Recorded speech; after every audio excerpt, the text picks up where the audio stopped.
Hello, dear friends and lovers of freedom. Good evening. I'm so happy tonight that I want us to share some information, or rather, I want us to reason together regarding what is happening in the Zoological Republic. My take is this. Since we now control the security of Biafra land, since Eastern Security Network is fully in charge, in control of security in Biafra land, because these guys have neutralized the zoo military, they have neutralized the zoo police, they are fully, completely in charge. I believe that we are almost there. We are almost there. What is remaining is the economy of Biafra land that is being controlled by the zoo government and the political leaders they impose on us. These two things. Now I begin to see the angle where Associated Educators is coming from. Controlling our land via political configuration. But I still believe that that process is not going to be easy, because if you go to election, the zoo will not allow you to win any seat. Talk less of becoming a senator or becoming a governor. If you come as a candidate, or if Biafra should form a political party, it's not possible that a member of that party will be elected. We know how votes are being counted in Abuja, and fake results are being issued out. So that side is no-go area. But sincerely speaking, frankly speaking, we are almost there. Biafra is at least 70% restored. 70% restored. We control the most important, that is the security of our land. The whole Biafra land is being marshaled by the Eastern Security Network. Remaining the economy, the oil and gas that is in the hands of the zoo. And then these political leaders, they impose on us. I know the issue of our political leaders is a question of fear, the fear factor. Every political leader in Biafra land is seriously interested in the restoration of Biafra, but because of the fear of the caliphate. You know, when you impose a leader on a people, that leader is a rubber stamp leader. He or she will do everything to please those that put him into power, not minding what his people is going through. And they know what the Fulanis can do. These people are heartless. They know. Another big problem we have is that our political leaders are very corrupt. And they're heartless.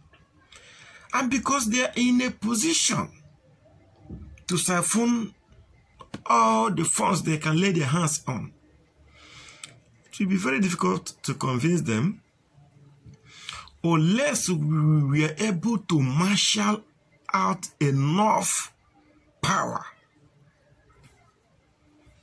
If we can showcase enough power that we guarantee them that no matter what happened, no matter what happens, that we can protect them. If we can assure our political leaders, these governors, these 11 governors of the Eastern region that were being imposed on us by the Fulani Caliphate, if we can assure these guys that we are able to protect them no matter what happens, I believe that some of them will reason with us and come out to political support.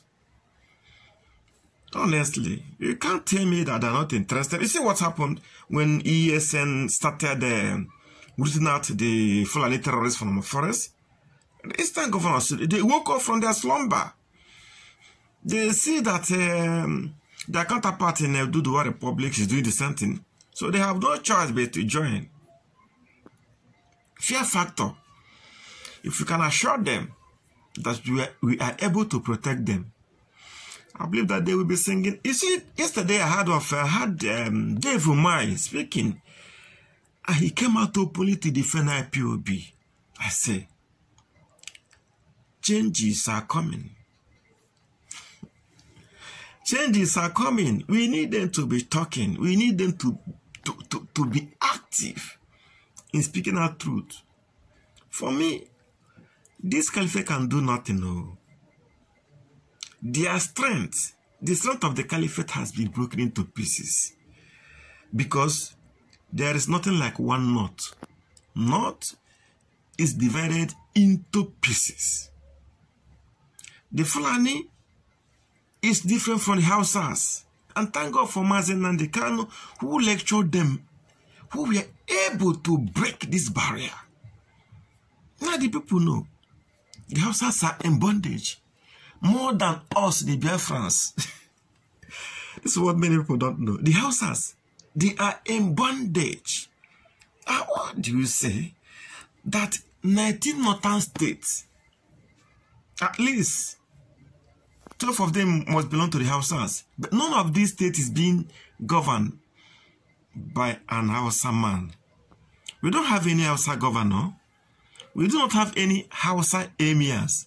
All these emirs are Fulanis. To the extent that emir or the Sadwana or Sokoto is a Fulani man, instead of being an Hausa man. Then they begin to rise up. They are beginning to wise up. They are beginning to wisen up. And I want our people, especially our broadcasters in Radio Biafra, to put more pressure.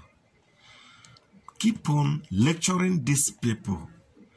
Keep on educating them. They will start within themselves to destroy themselves.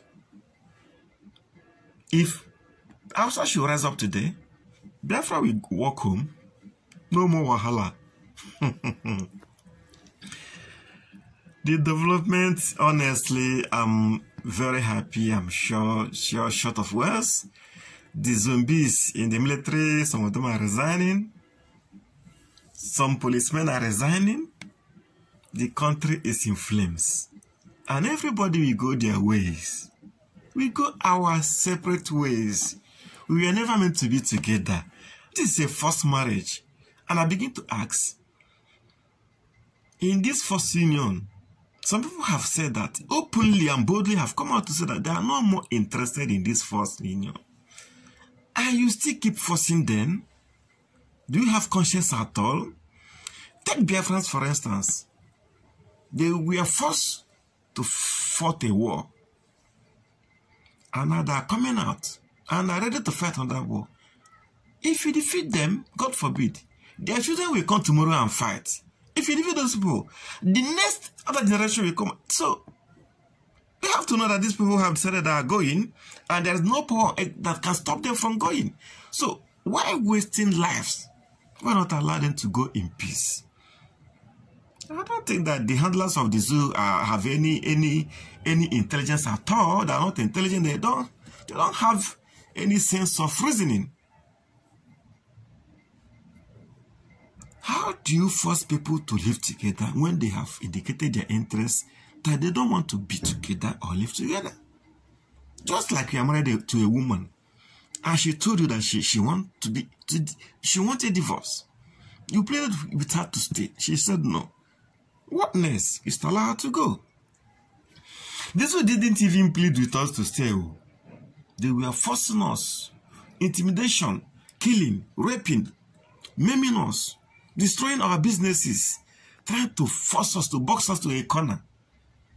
They never come out and plead with us. We know we have wronged you since the Civil War. What we did was wrong. Now we are coming to render a public apology. We want to pay some compensation. No, no, no, no. The zoo never render any apology. They never said they are sorry. They never regretted their action. They are still killing us. Every day, the zoo still kills Igbos, kills Biafrans. So we are tired. We can't accept it no more. Allow us to go. You say no. Allow us to go. You say no. allow us to go. You say no. We will take our freedom by force, whether you want it or not. God bless you, fellow Biafrans.